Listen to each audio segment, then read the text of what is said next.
So I'm going to talk to you. We talked earlier today about finding prospects and inviting those prospects to take a look, okay? Now, I'm going to give you a short course, about 10, 15 minutes each, on the remaining 5 skills. Some basic direction for you to be able to improve, get better, take your business to the next level. Presenting. She talked about doing PBRs, and PBRs are a way of presenting, yes? But I want to give you some framework in order for you to feel strong about what you need to do in presentation. First is your story. We talked about story. Every one of you needs to get solid on your story, not only with you, but everybody in your team, okay? We don't need to talk about that again. We got that. Story's number 1. And in story, I just want to say the different places to use it. Use it in that PBR. Use it on a 3-way phone call. Use that story in Facebook Messenger. Use that story on social media. That story needs to be everywhere. The whole world needs to know that story. So story's number 1. Number 2 in presenting is to use tools and events. Third party many times is better than first party. For your prospects, for you to put people in front of a video instead of you giving the facts, sometimes has more credibility. If you put somebody on the phone with somebody else, or if you bring somebody to an event like this or a local event, let the event do the work for you at the beginning. Let the tool do the work for you. You get more leverage using tools and events. Events are highly effective because relationships change when you're face to face. There's social proof. There's all kinds of good things that happen at an event, but sometimes they're more difficult to get people to invite and show up. So tools you can scale.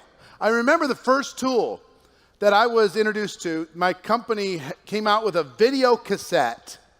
They sold it for like $15. They had a bunch of celebrities on it, and it was cool, man. They did the presentation, and I started off in my career originally inviting people to an event and letting the event do the work. And then the company came out with a tool, and I'm like, whoa. That means I can have an event happen any minute of the day, 24 hours a day. So the videotapes were $15 a piece. I bought 100 of them for $1,500. And I started to go out, and I went to a person and said, hey, I learned how to properly pass out a tool. And I learned that if I said, please watch my video, nobody would ever watch. So I learned how to effectively invite somebody. By essentially, I'll give you the short course on it. If I gave you this videotape that has all this information, life-changing information on it, and you could watch it at your convenience, and it'd take you about 40 minutes, if I gave you this videotape, would you watch it? I'm not saying I will, but if I did, would you watch it? They say yes. When could you see it for sure?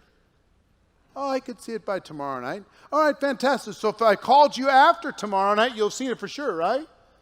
Yeah. All right, what's the best number and time for me to call? 10 a.m. cell phone. All right, fantastic. Here it is. I learned how to do that effectively and then to follow up professionally. And now I had 100 meetings happening. If I was effective in getting people to watch, it's like, holy moly, the leverage I could get from that. Now today, you can click a link and have a meeting happening. Can't you? Either a live Zoom call or something, recorded, a webinar, recorded, or some static tool that your company video, et cetera, that you could play. Or your team, a recording of your team meeting or something that you could play. Yeah? Yes. But there's something that's happened. Now we get more scale with a link because I can text you a link. And hey, if I text you a link, would you watch it? When would you watch it for sure? So if I called you after that, you'll watch it for sure, right? What's the best number and time for me to call? All right, here's the link. Bloop. Now, first of all, almost nobody does that. They just send the link to everybody. Says, please watch, please watch, please watch, please watch. Difference between amateur and professional. Just a few words change your results completely. But in addition to that, a link is, even though it's fast, it's cheap. When it was tangible, physical, I gave somebody something, they could hold it, it weighed something, it had a little bit more value in the person's mind. When it's just a link in a text message or something on their phone, it doesn't have the same kind of value. So it takes a skill set in order to get people to value it, which means you don't need to send the link until they've already agreed for sure that they will watch and they give you a time. You cannot send the link without doing that. Okay? So, the world, everybody wants to take a shortcut. Copy, paste, send 1,000 people the link. Please watch my video. And they wonder why everybody runs away. It's a few more words. It's like, 40 more words to totally change your life. But you need to go through them. So, I miss the physical, tangible. And I understand that we have scale, but many of the companies that I consult with and I talk with, I coach them to create a tangible in addition to the digital. So there's something with weight to leave behind. There's something to send home. There's something in addition that just adds some credibility. So all of this stuff, you're going to use tools and you're going to use events and you're going to use electronic tools as well as physical tools. All that stuff's fine. But here's what I got to tell you. This will work and it will help you grow and it will help you build a business even if you don't have a lot of skill. But at some point in the presentation part of your skill, and please make this note, you need to learn how to say the words yourself. You can't just push play forever and to be an influencer. You can't just drag people to meetings forever and be an influencer. At some point, you've got to say the words. Maybe not for your prospects, but for your team, for their prospects. You've got to learn how to effectively communicate the vision of your product, the vision of your opportunity, the vision of your company. You have to. It's got to come out of your voice. You hear what I'm saying? It'll change your life, and it'll scare you to death all at the same time. Speaking scares people. It scared me growing up. I remember, when you had speech class in high school, and everybody had to give a speech. And I remember, because I was a W last name, I was one of the last ones to do it. And I was terrified for 3 days. The countdown, watching meltdown after meltdown, or great person after great person was even worse. But counting down the days until I had to do it, oh God, somebody kill me. So, when I got involved in network marketing, what changed everything for me is somebody told me the person with the marker makes the money. And I went, okay. I guess I got to go get that marker. I guess I got to get up in front of the room. I guess I got to do it. So the first thing I'm going to encourage all of you to learn is your basic opportunity presentation. You say it. Let me tell you about our company. Let me tell you about our products. Let me tell you about our compensation structure. Let me tell you about the support that's involved if you decide to Join us and let me tell you about the timing that you're faced with at this moment. And here's the call to action. Let me help you make a decision. Learning how to say those words. I learned how to say those words pretty early when it came to the opportunity presentation. After I learned the story, every one of you needs to become good at it. If you're on Jessie Lee's team, it's really easy to say, just watch her videos. I don't need to do it. But you will never be the leader that you're supposed to be unless you do. So I learned to do the presentation. Scared me to death. The first one, I wish I had a video of it. It was so awful. I stood up, my mind left my body. It's like, It was awful. But I learned from it. I got better the next time. And then I got better the next time. And pretty soon, I was one of the best people in my city. If somebody heard that I was doing the presentation at a local opportunity meeting, they brought more guests. And you know what that did for my team? My team went, that's our leader. That's our guy. My team started to perform. I started to have influence with my team because I earned their respect by me doing something that I was uncomfortable doing. So I earned their respect, and people started to pay attention. People started to listen. And my team started to say, hey, can you come do a presentation at my house? So I could come to their house and say the words. Would you get on this call so I could, conference call we're going to do with the team, so I could say the words for them? And they edified this whole structure. I was like, wow, okay. So I learned how to do this, and it's not just about ego, it's about effective leadership. Because if you do it and you communicate well, people will respond and they'll perform for you. Not for you, for themselves, but because of you. Next, I learned how to do a getting started training, a basic training. Just how to join and get going. Step 1, step 2, step 3, step 4. How to get some results, how to get moving. We're going to talk about that in a bit. I learned how to do that, and I learned how to make it really, really tight and strong. And pretty soon everybody was saying, hey, will you sit down with my team and help me get them going? Fantastic.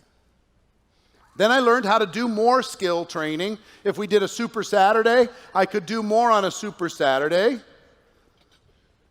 And then ultimately, I learned all of the skills, and I learned how to do a keynote talk. Anybody ever listen to that talk I did when I was 29 years old? Have you ever heard that talk? Way back in the day, whatever it was, 94, something like that. I did this little talk when I was 29 years old. My voice does not sound like my voice today at all. I listened to it. I'm like, who's that? It was a different person. But let me tell you what happened the day after that talk. My team was proud. I was a recruiting tool just as much as the product was. I was a recruiting tool just as much as the compensation plan. Eventually, you've got to say the words. Now, if you want to be a top-level influencer, when it comes to the presentation skill, you learn your story, and you teach other people to do the same thing. You learn your opportunity presentation, you teach other people to do the same thing. You learn getting started training, you learn all the skills, you learn eventually to do a keynote. If your company, listen to me, you want to be an influencer? If your company calls you and gives you 30 days notice to do a 12-minute speech at the company convention, you need to be ready. I got 90 days notice when I was 29 years old, and I worked my butt off for 90 days to be ready for the moment. Changed my whole life. That 12 minutes changed my whole life. 12 minutes changed everything. It built something in me to go, you know what? I'm enough. I've got this. If my team right now is not willing to perform, I'll find somebody else. Doesn't matter. I can make this happen. It built a confidence in me that I didn't really have in any other form. Now, if you want to measure your influence, you need to measure, because we live in a world of bits and bytes. And those bits and bytes, I've got to tell you, are not enough to grow true influence. You can't just send the link around the world. Some of you are great presenters. Incredible, amazing. But here's the question. How many on your team are amazing? How many people on your team are currently capable of doing an amazing opportunity presentation? How many people on your team are currently capable of doing a getting started training? Or did they just play the video? Or did they just invite somebody to somebody else's Zoom? Are there like 8 presenters in your whole company, and because of that, it's just the same 8 revolving on the different Zoom calls and everybody plugs in? How deep is your presenter skill set? I work with different people around the world. I coach different leaders around the world, and one of the things that I teach them to do is put together a presentation school in every major market. Find one person. If you have one amazing person in your city, have that person take inventory. Who in that city would like to become a great presenter? Come to my house every Monday night. We're going to work together for 3 hours in a safe environment. 10 weeks from now, you're going to leave here as a graduate, being ready to take on the world, do a presentation in anywhere you want to do it. If you want to measure true influence, measure how many people can say the words in your team. It's critically important. Okay? It's not enough to just push play. It's not enough to send the email. You've got to learn to say the words and drive it deep. This is a big measurement. So presenting. After presenting, skill number 4 is following up. Most people don't join after one presentation.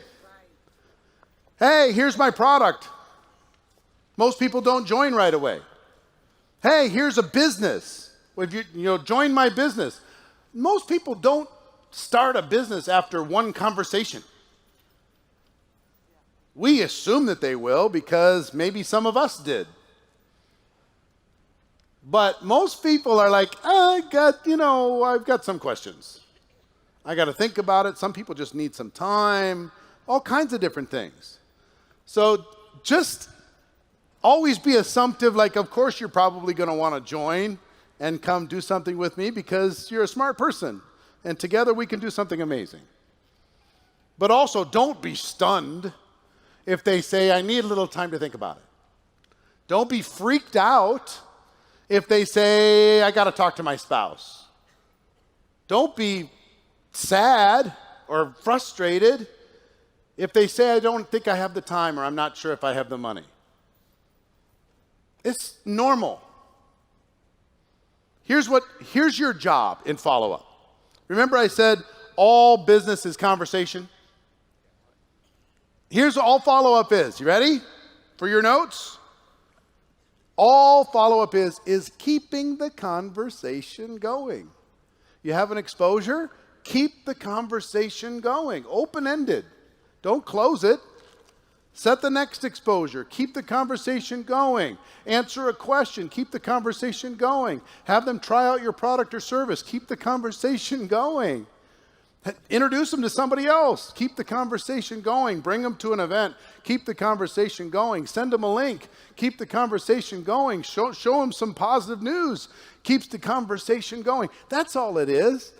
An average person takes at least, I've said forever, 4 to 6 exposures before they're ready to make a business decision. Now, many of the products are just really easy to make a decision. Oh, this makes sense. I want it. Seems fairly priced. Give it to me. I'll take it. But to start a business, I've said for 30 years, 4 to 6. I would say today it's probably more because it's so digital today. An exposure can be links and posts and all kinds of different stuff that doesn't have the same weight. It might be more because we get bombarded with messages every single day, and this is just another message. So being patient and talking to enough people, having enough conversations going on, that you don't have too much pressure on any one of them. I mean, if you start a conversation with 100 people and you're just keeping them all going, your job is just don't end any of them. Seriously. Don't end any of them. Just keep them all going. Well, I'm not, I don't think it's for me. Well, before you totally make your decision, let me introduce you to somebody. Before you totally say no, at least try the product. Come to this event. Check out this site. Whatever it happens to be, keep the thing going. Exposure to exposure to exposure to exposure. Here's the key. The only reason to have an exposure with a prospect is to schedule the next one. Your intent is to just keep the conversation going. That's the intent. You keep the intent there, everything else gets easy. There's no pressure. You don't have to worry about, when do I go in for the kill? Don't worry about that. Just keep the conversation going. Your job, they say, well, I've got to think about it. Schedule the next exposure before you finish this one. That's cool. You need to think about it. Fantastic. What do you need to think about mostly? I don't know, the compensation plan. All right, fantastic. If I sent you some information about it, if I sent you a video, if I introduced you to a friend, if I had somebody explain it for you, would that be helpful?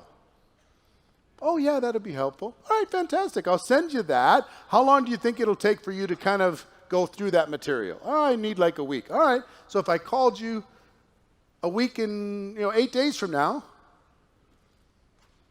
would that make sense? Oh, yeah, that makes sense. Fantastic. What's the best time for me to call? Call me in the morning.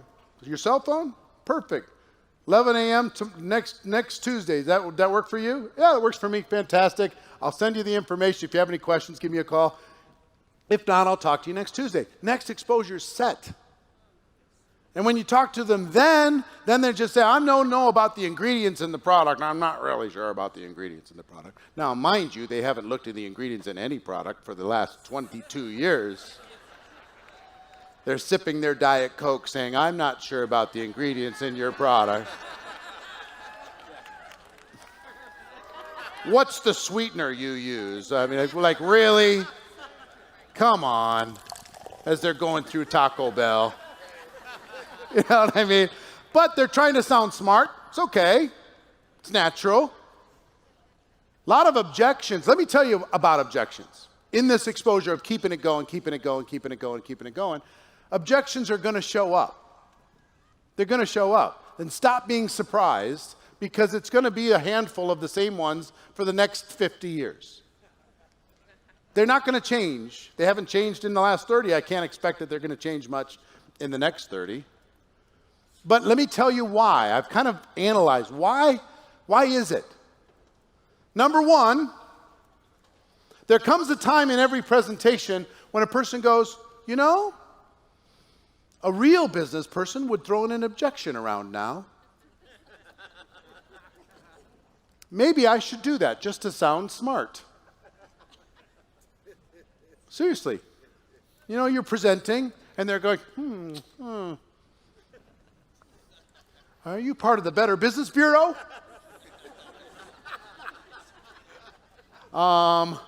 What's your scientific advisory board look like? Oh, really?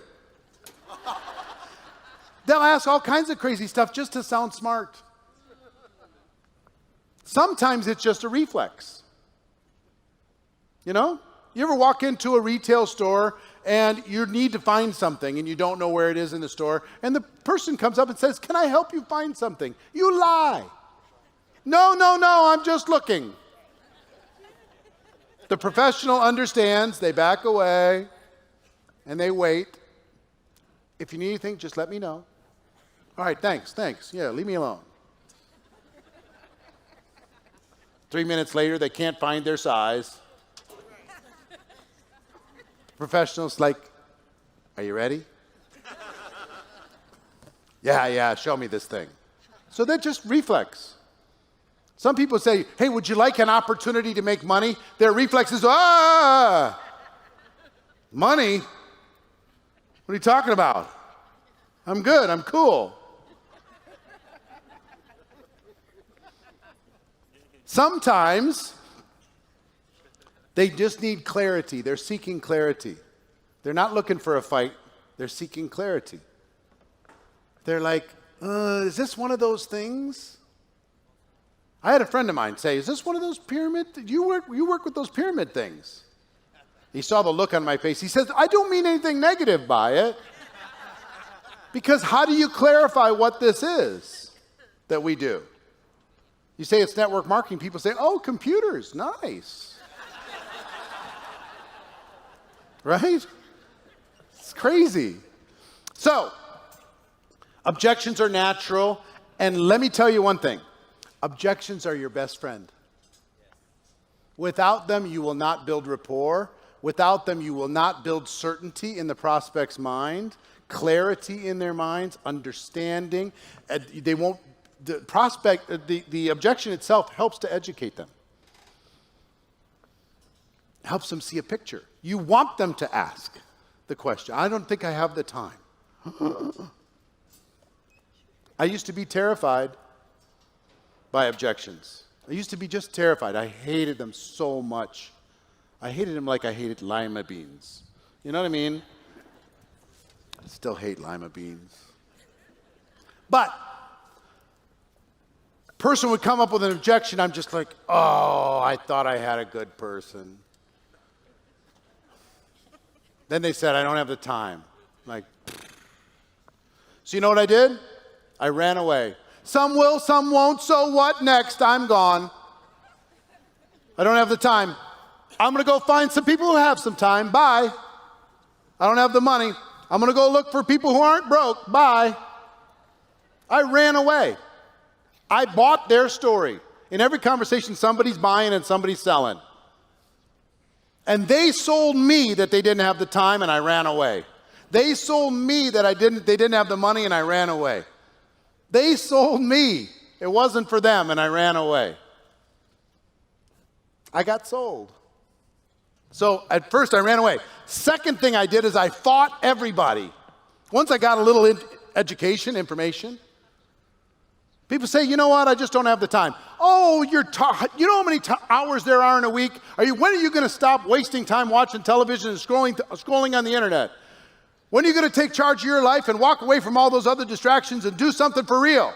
I would say these words. How do you think it worked out? Then I'd get really, really defensive about network marketing. Oof. Is this one of those pyramid things? I'd say, oh yeah, like everything in the world, like the government, like every sports team, like every company. Is that what you're talking about?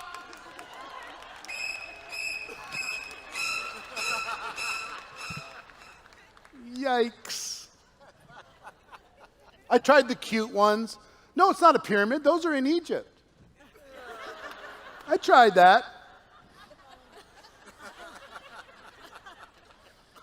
Didn't work out very well. I'd win the argument, lose a prospect, but I win the argument. I can win a debate about network marketing. You can't win with me. I'm going to win. But I wouldn't get any progress. And then I finally learned how professionals dealt with it. If there's anything you want to try and figure out, just go find 5 or 10 people inside the profession that are amazing at it, interview them, find out what they do that. That's what I did. Did you know there's only 2 kinds of objections in network marketing? Just 2. One is a limiting belief about the person.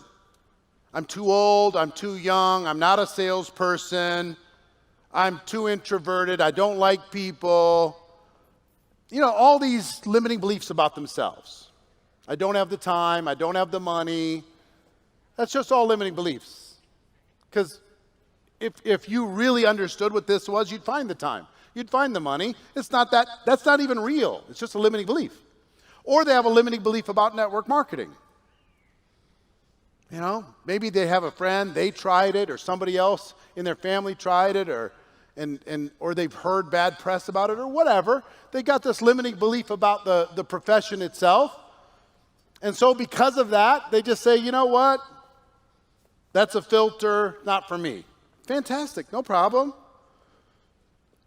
I used to hate it when somebody started judging network marketing because, I had my own insecurities already, and they would just pile on. It was brutal.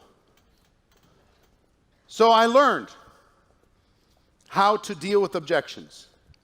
I'm going to give you a very simple process, 4 steps to dealing with any objection. Would you like to just be equipped to use an objection to your benefits?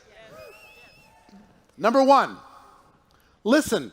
Listen to what they're saying without talking, without interrupting them, without waiting for your turn to talk. Just listen until you really understand where they're coming from. Listen to what's going on. Listen to the inflection of how they're saying it. Listen until you fully understand. You might have to ask a few follow-up questions to fully understand what it is that there is the issue. Listen. Number 2, relate. Relate to that person. Help them not feel like they're crazy. Person says, I don't have the time. You might ask a few questions about that, and they tell you, their story about not having much time. Then relate to them. Here's what you do. You say, I had the same thought that you're having right now. When I first looked at this, I didn't think I had the time either. We're the same, you and me. They say, I'm just not sure about network marketing. I wasn't either. You have the same challenges I had.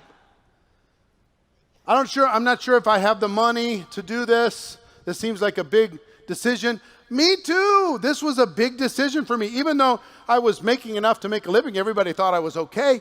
I still didn't have very much at the end of the month, and this was scary as far as an investment. I didn't want to be a loser and whatever. Whatever it happens to be, relate to them so they feel we're the same, you and me. Okay? Listen, relate. 3rd is to tell stories, yours or others. Tell stories. I got this concept from an old Amway tape I listened to years ago. And the title of the tape was To Build Your Rut and Let Other People See Their Own Challenges in Your Story. That you get stuck in a rut, build yours. And here's what this means. Somebody says, I don't have the money. Don't say, yes, you do. You can figure this out. Or don't even give them advice, because that's what we're tempted to do. Let me tell you how to. And now it's a talking down to them, subservient type of a situation. Here's a better way to do it. Tell a story, your story if it's appropriate to you. Somebody says, I don't have the money. Say, I totally understand. We're the same, you and me. When I first looked at this, I barely had enough to keep the wolves away from the door. I was already freaked out about what was going on at work. I had credit card debt. I had student loans. I had these different situations. Nobody else knew that I had these financial struggles, but I had them. And when I looked at the $1,000 it was going to take for me to be a part of this, it scared me a little bit. And I wondered if it was a worthwhile investment to add to the stress that I already had in my life. But let me tell you what I realized. At this stage of my life, if $1,000 was going to make me nervous, I bought the wrong plan. I was stuck in the wrong situation. I've been helping other people get rich for too long. So I just knew that for things to change, I had to change. I had to look at things different. I had to decide to invest in me instead of investing my time and my life in others. So I made the decision to get creative and resourceful, and I found the $1,000, even though it scared me a little bit. And you know what that $1,000 turned into for me? It was a symbol of my commitment to change my life. I decided that I was going to make that change, and I could do it, and I just had to say no to a few things and say yes to my future. So that's my story. Now, I didn't say one thing about them. I said it all about me. And then it's just a quick step number 4. If I would you. If I could show you how I got creative to figure out the $1,000, even though it scared me at first, and it was the best decision I ever made, if I showed you how I did that, the decisions I made and the lessons I learned, if I could show you that, would you be willing at least to take a look at it? Understand what I did? The answer is almost always, 99% of the time, it's going to be sure, show me. You could do the same thing with time. I don't have to have the time. Me either. I was freaking out about time. I had work pressure. I had home pressure. I didn't have any time for myself. The kids were pulling at me. I had to do this and I had to do that. And to think about, I'm going to start a new business and try and carve out 10 or 15 or 20 hours. Oh, it freaked me out to even think about it. It wasn't the money, it was the time. But then I realized that if I didn't control my life at this stage of my life, was I ever going to with this plan? I took a look at this and I realized I might have to make some sacrifices to make the time work in the short term, and it might even be less comfortable today. But 5 years from today, I'll buy my time back. 5 years from today, I'll have more choices. 5 years today, I'll have more freedom. Because if I don't have time now, if I keep doing what I've been doing, I'm never going to have time. So time's our freedom, right? I want to be able to enjoy that. So if I could show you how I got creative to figure out the time and why it was worth it for me, would you be willing to take the next step with me? Yeah, sure. See what I mean? And it's the same 4 steps with any objection. And in that, you build rapport. Now, one quick thing I'll give you on network marketing haters. Anybody have a network marketing hater? I love network marketing haters so much. I wish, like the biggest critic in the world, most educated, sharpest person you could find. My dream is to go on live television with that person, like on the halftime of the Super Bowl. And just have a discussion. That's my dream. Or on YouTube or anything, anywhere, anytime. But they always run away. I've tried for 10 years, every single one. All the big names, I've tried every single one. And they just like, no, they don't want me messing up their deal. But somebody comes to you and says, network marketing, stop talking. This conversation is over. Is this one of those things, pyramid deals? Are you about to go to jail?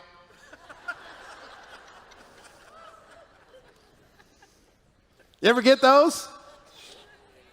Here's my process with those. I love those. Oh, if you have any, send them to me, please. It's the greatest conversation ever. But here's the conversation. You just go, stop. You've got a story. What happened? Was it you? Was it somebody in your family?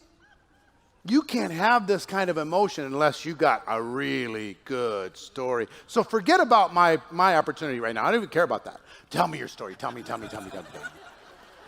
What was your company? Do you still have some product in the garage? What happened? Tell me, I gotta know.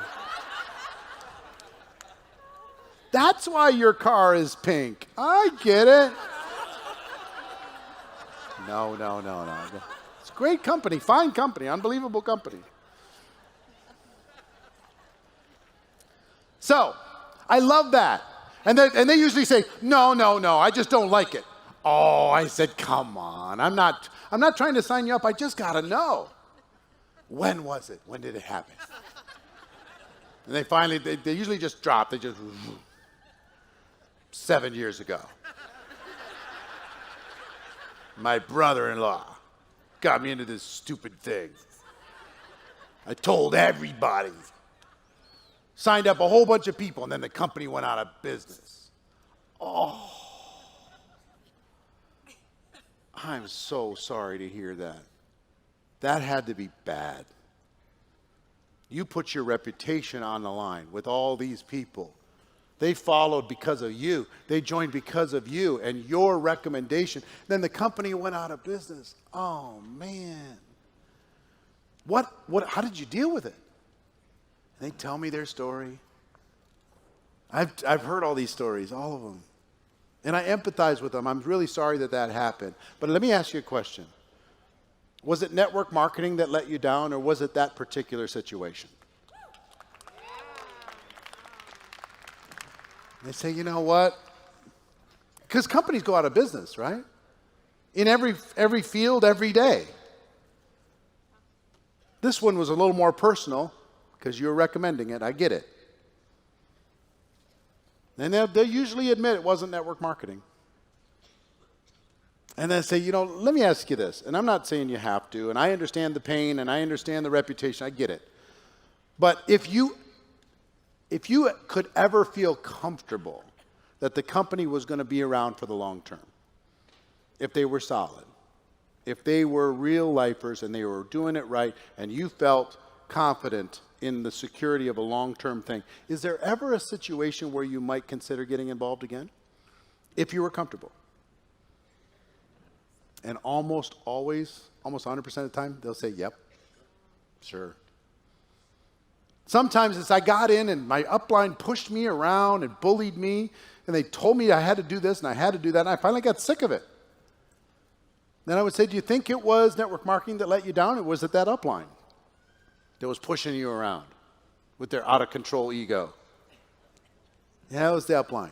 Let me ask you this. If you felt comfortable that an upline situation was never going to be that, and you could be what you wanted to be, was there ever a situation where you take another look? Answers, of course. Whatever it would happen to be. Here's what I know about somebody that hates network marketing and says never, ever, ever again. They're going to join again. It's in the blood. You're going to die with it in your blood. And it's either going to be finished business or unfinished business. One of the two. You're going to live with your results, or you're going to live with your regrets. One of the two. How many people in this room at some point tried network marketing and said, never, ever, ever, under any circumstance, don't talk to me, I'm not doing it? Raise your hands, please. And here you are.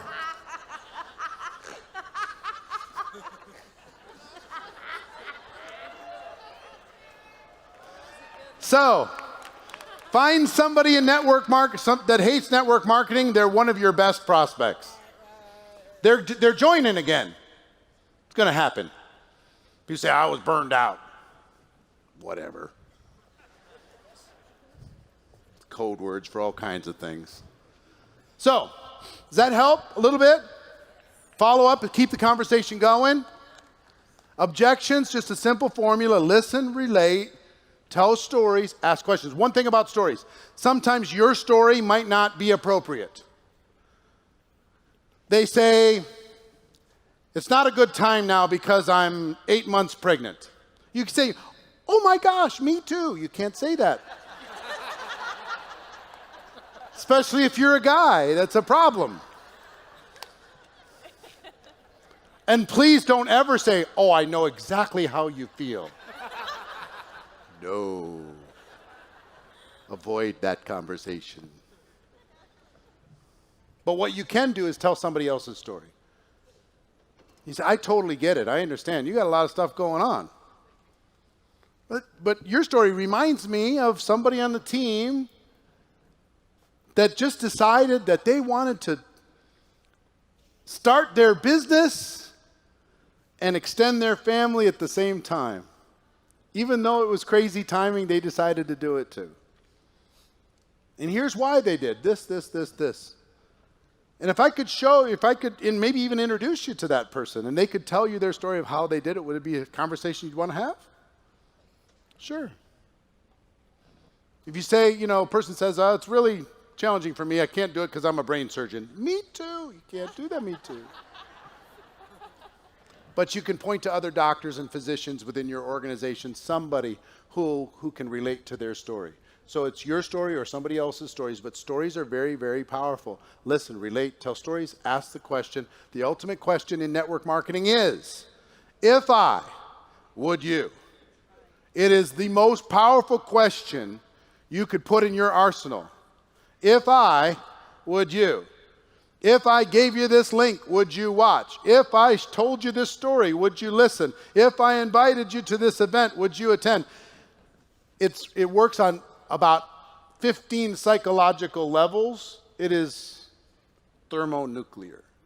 It is amazing to help a person move forward when their instincts are to be frozen. Keep the conversation going. So.